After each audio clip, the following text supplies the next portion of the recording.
Hey, everybody, welcome back to Wellness Blueprints. I'm so glad you're here to nourish your roots with me. I'm Jess Milner, and today I want to do kind of like a little energy check-in, okay?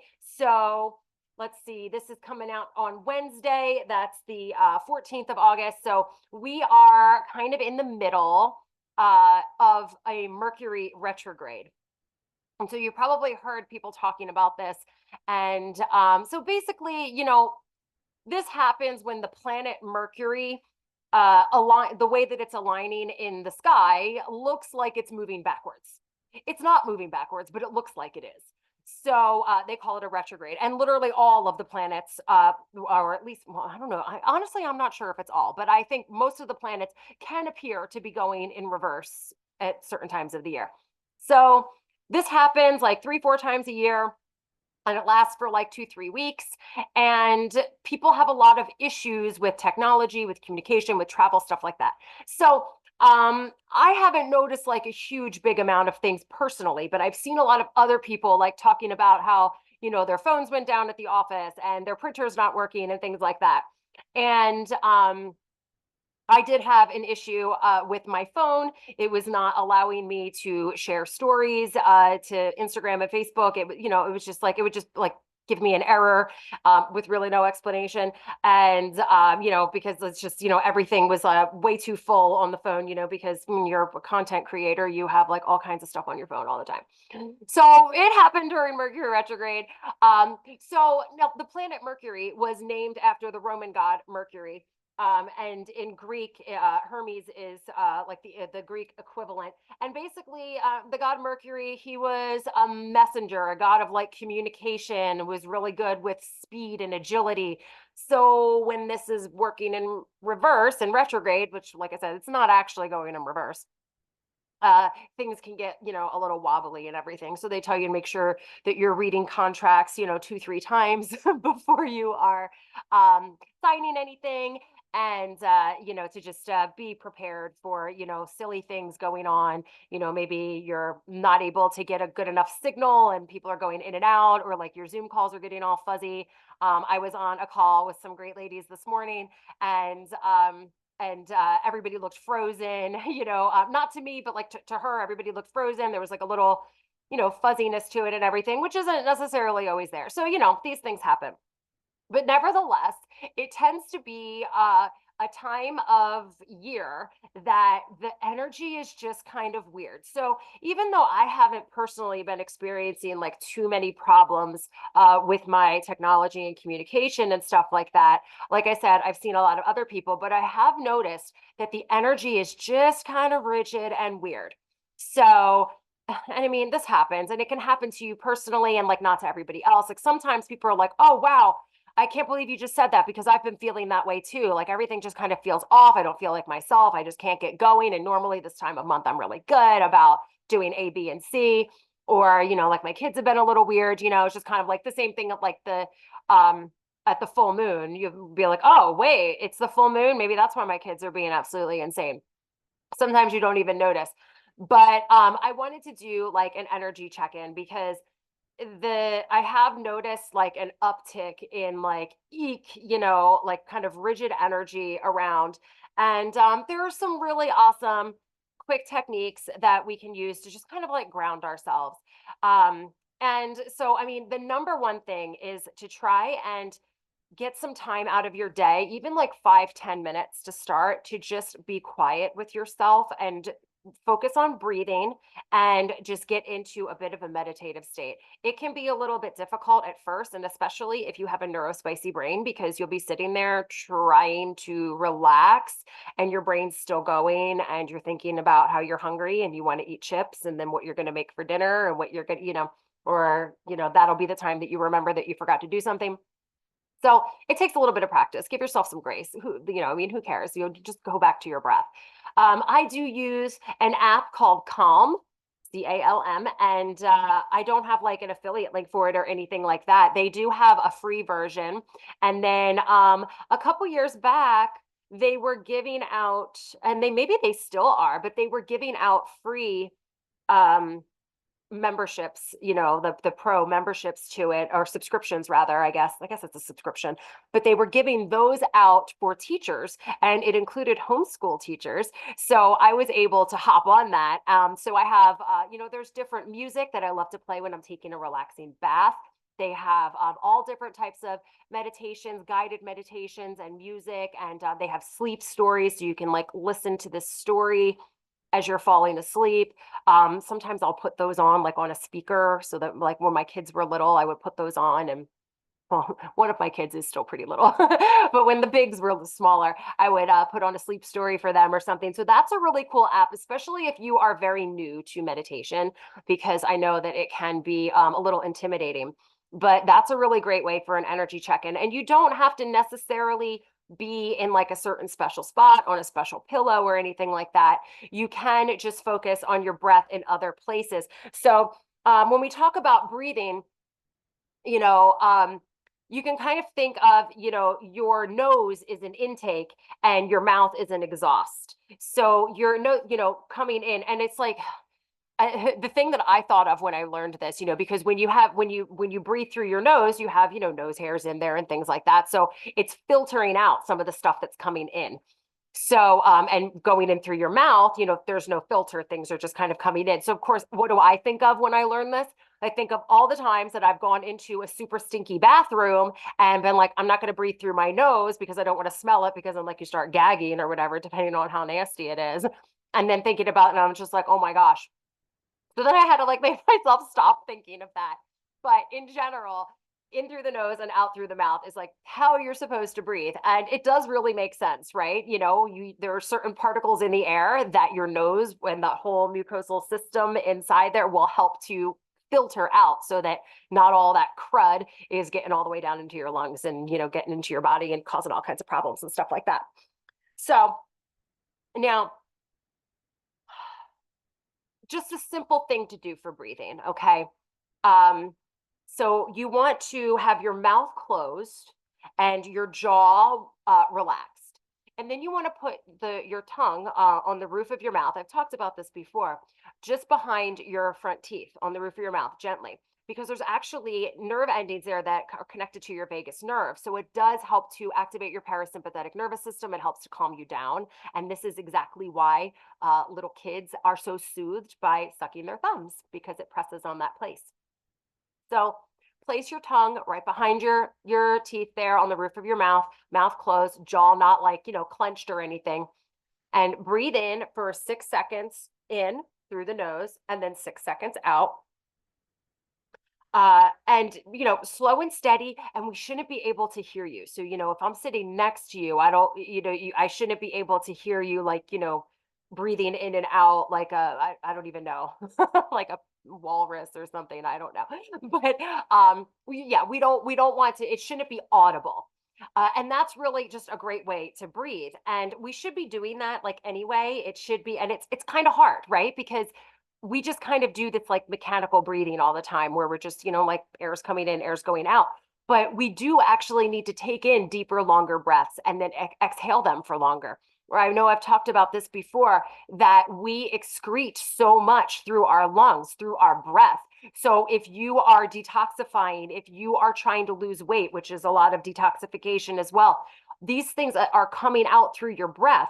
That's why, when you do like some cardio work, or you're like, you're working out, you're starting to sweat, you're breathing more heavily. Of course, that's because you want to bring in more oxygen, but it's also breathing out toxins. So it's great when you're like, you breathe a little heavy and you're sweating and these toxins are coming out of you.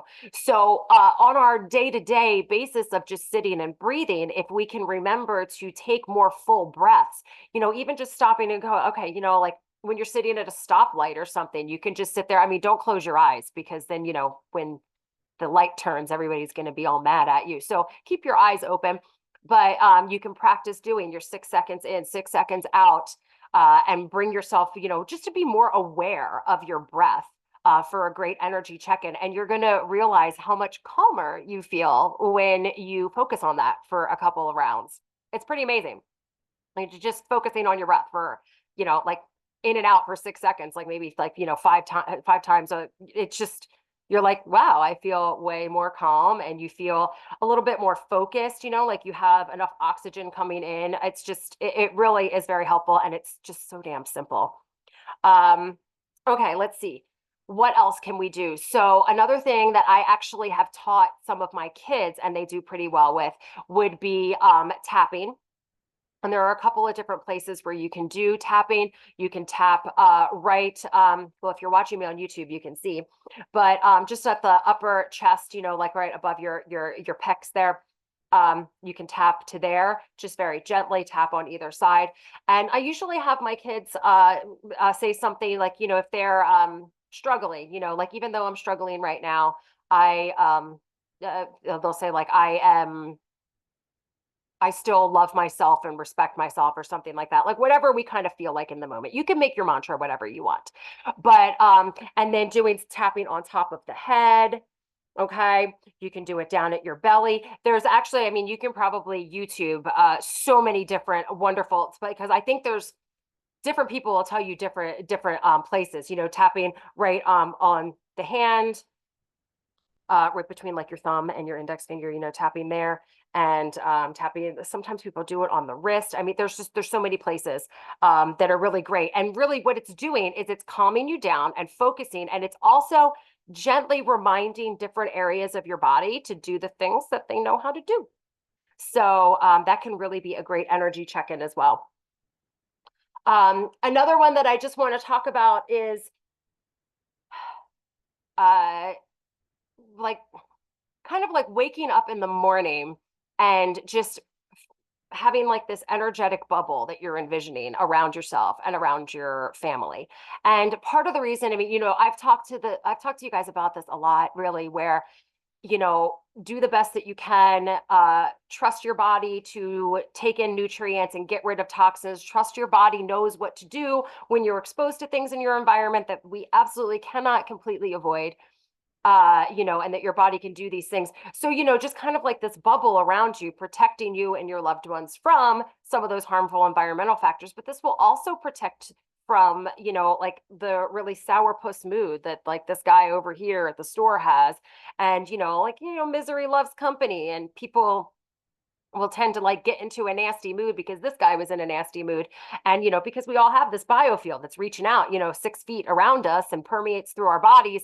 And when it intermingles with somebody else's who's is like at a weird rigid vibration, it can be very contagious. But at the same token, it can be very contagious to just be to have a higher vibration and be so much happier too. So trying to spread that out. And it's really just something that you just are intending to have around you. And really, basically what you're doing is you're trusting yourself, you're trusting your body, you're trusting your intuition, you are fully trusting that your body's got this and that you can handle whatever life is going to throw at it, including that nasty attitude and like that guy's cigarette smoke over there or something, like, okay. So that's a wonderful one as well. And then, so sometimes when we need an energy check-in, we need a little bit more. So we might want to reach out for, some energy work. Maybe you're going to go and get some Reiki done. I actually miss my Reiki gal back east. I have yet to find one out here.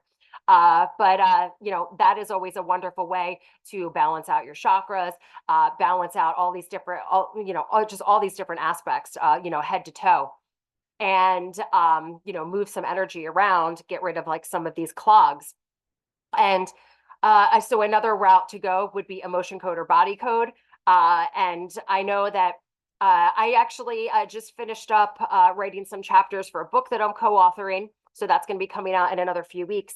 And one of the chapters is testimonials. So that was really kind of fun to go back through. But I remember there was one little girl, her mom, like they were on vacation, and her mom had reached out to me saying, it was kind of like an emergency thing, as she called it, lovingly said, like, kind of jokingly, like, this is an emergency, I need your help. So I was able to do a session, an emotion code session for her daughter, later that day. Basically, her daughter was not her normal self. She's usually like pretty easygoing, and pretty happy about most things. I mean, everybody gets upset about something once in a while, of course, but she was just generally in a pretty craptastic mood. And of course, so then everybody else was not having the greatest time on vacation because she was just like super complainy and stuff like that. It just wasn't being herself. So I was able to release some emotions. It really wasn't a huge session because, with little kids, and this was a few years ago. I think she was like 5 at the time.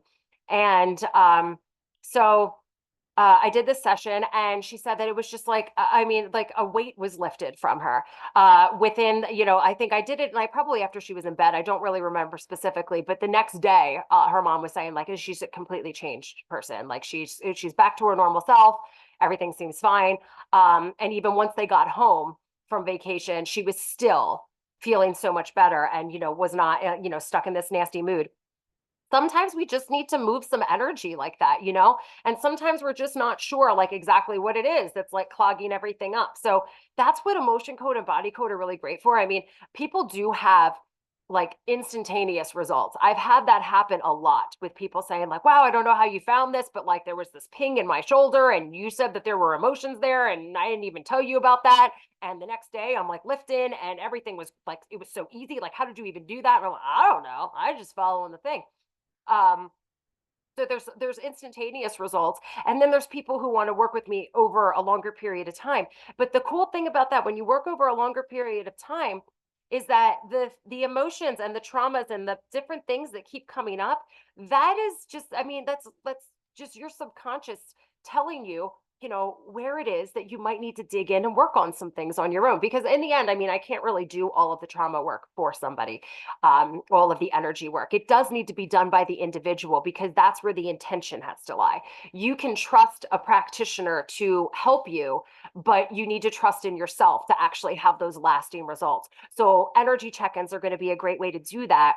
And having somebody help you out with, some kind of energy work session is going to be absolutely helpful, and it's going to help to get you over certain over certain humps. It's going to help you just get over certain obstacles. And sometimes you kind of get stuck and go, you know what, I'm just really not even sure what I am, supposed to work on. I'm kind of like, stuck, and I know that there's something there, but what is it? So that can really help, like go through and find, several different things happening around the same time. And suddenly you're like, oh, okay, now I can kind of make a connection here. And then, you can sit down and journal on that.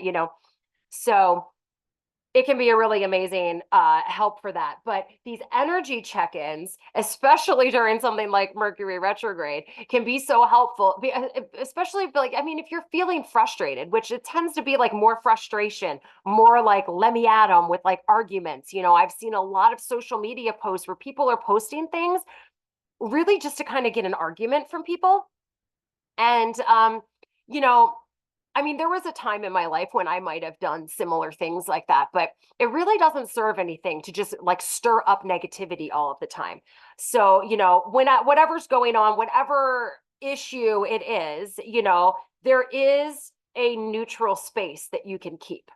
So, even if you feel a certain way, you can keep a neutral space so that you're not arguing with everybody else. And that's a really good way to check your energy as well. Because if you're finding yourself constantly wanting to be argumentative over things, then that's definitely a sign that you need an energy check. And when we're going through these retrogrades, like this Mercury retrograde, you can be a lot more frustrated, probably because like your printer is not printing stuff, like maybe you're a homeschool mom and your printer just died and you are trying to print out, worksheets and PDFs and stuff for your kids' curriculum for this year that you're trying to start in, a week or something. And now you're like, how the hell am I going to get a new printer within a week? And what's going on? Why is this thing not working? And then, like your phone didn't ring when like a really important phone call came in from, the doctor or whatever, and then you miss this phone call and it's like, oh, so you're getting frustrated, and then, you see other things, and it's not even like the other thing that somebody posted on social media really made you that upset, but it was just like the straw that broke the camel's back because you were already so frustrated and just like ready to quit the day. So these energy check-ins can be so great. Remember to breathe. Remember to give yourself some time to meditate. Sometimes I do some of my best meditations in the bath or even just while I'm standing there in the shower. Okay. Close your eyes. Let yourself just kind of feel the things around you. Let yourself hear the sounds that are around you, smell the smells that are around you. If you can grab something and taste it, let it do something so that you can get more present in the moment. And then that's going to help you with your energy. Okay. So I hope that this was super helpful for you. I would love it if you would leave me a 5-star review, and please tell your friends, have them come on over and visit here at Wellness Blueprints. I'm so happy that you were here. If you would like to keep contact with me, you want to hear more, you want my emotional balance toolkit or anything like that, you can download my resource guide, which is at www.jess.deeprootedwellnessid.com/resources. Okay, so I'm going to let you go for today. Have a wonderful rest of your week. Take care.